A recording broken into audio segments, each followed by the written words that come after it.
पुण्यातील स्वारगेट डेपोतील 26 वर्षाच्या एका तरुणीवर सराईत गुन्हेगाराने अत्याचार केल्याची धक्कादायक घटना घडली आहे। मंगळवारी पहाटे 5:30 वाजता हा प्रकार घडला। या तरुणीने पोलिसात तक्रार दाखल केल्यानंतर हा प्रकार उघडकीस आला। या घटनेमुळे पुण्यासह राज्यभरात मोठी खळबळ उडाली आहे। दत्तात्रय गाडे वय 36 वर्ष या गुन्हेगाराने स्वारगेट एसटी आगारात उभ्या असलेल्या शिवशाही बसमध्ये तरुणीवर अत्याचार केलेत। पाहुयात या संबंधीचा एक ग्राउंड रिपोर्ट। नमस्कार, मी वर्षा काळे, तुम्ही पाहताय स्टार महाराष्ट्र न्यूज।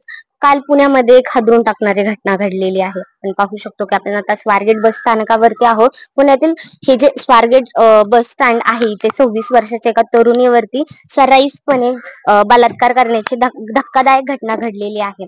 मंगळवारी पहाटे सकाळी 5:30 वाजता हा प्रकार घडला आहे। आता आपण ज्या बसमध्ये आहोत अशाच प्रकारच्या एक 4-5 बस इथे स्वारगेट डेपो मधील इथे बंद पडलेल्या बस आहेत, ज्यांची सर्व्हिस वगैरे झालेली नाहीये। मेंटेनन्सच्या अभावी ज्या आहेत त्या बस बंद पडलेल्या आहेत।